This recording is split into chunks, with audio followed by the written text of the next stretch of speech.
শুভ সকাল, আশা করি আপনারা সকলে খুব ভালো আছেন।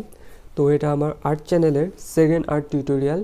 আজ আমি জল রং দিয়ে খাগড়াছড়ির একটা জায়গার ছবি আঁকবো। তো খাগড়াছড়ি নুনছড়ি নামক জায়গা, এটা এক্স্যাক্ট লোকেশন হচ্ছে নুনছড়ি। তো এখন আমরা দেখব যে কি কি ব্রাশ আমরা এই পেন্টিংয়ের জন্য ব্যবহার করব। 12 সাইজের একটা অ্যাঙ্গেল ব্রাশ, এটা 6 সাইজের একটা ফ্ল্যাট ব্রাশ, ম্যারিসের ফ্ল্যাট ব্রাশ, এবং দুইটা লাইনার ব্রাশ। একটা লাইনার ব্রাশ হচ্ছে মন্টমার্টের রাউন্ড ব্রাশ। এই মন্টমার্টের রাউন্ড ব্রাশ দিয়ে আমরা ডিটেইলিংয়ের কাজগুলো করব। এখন এই পেন্টিংটা আমরা ওয়াটার কালার প্যাডের উপর করব।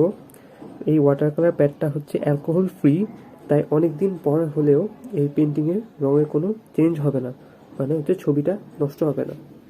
এখন বেশি না কথা বলে আমরা পেন্টিংটা শুরু করি।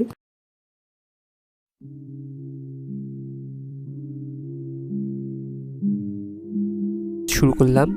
এখন আউটলাইনের কাজ শেষ হয়ে গেলে আমরা দেখব যে এই দৃশ্যের মধ্যে দূরের জিনিসগুলো কি কি। অর্থাৎ আমরা প্রথমে দূরের জিনিসগুলো শেষ করব। দূরের জিনিস রং করা শেষ হয়ে গেলে আমরা ক্রমান্বয়ে কাছের জিনিসগুলো রং করা শুরু করব। সর্বপ্রথম হচ্ছে আমরা আকাশে রং করা শুরু করব। আকাশে রং করা শেষ হয়ে গেলে আমরা মেঘ, তারপর হচ্ছে দূরের পাহাড়, দূরের গ্রাম, এগুলো শেষ করে মাঠের কাজ শুরু করব।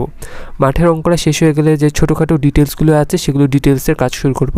অর্থাৎ পুরো দৃশ্যটা উপর থেকে নিচ পর্যন্ত একবার রং করা শেষ হয়ে গেলে এরপর হচ্ছে আমরা ডিটেলসের কাজ শুরু করব।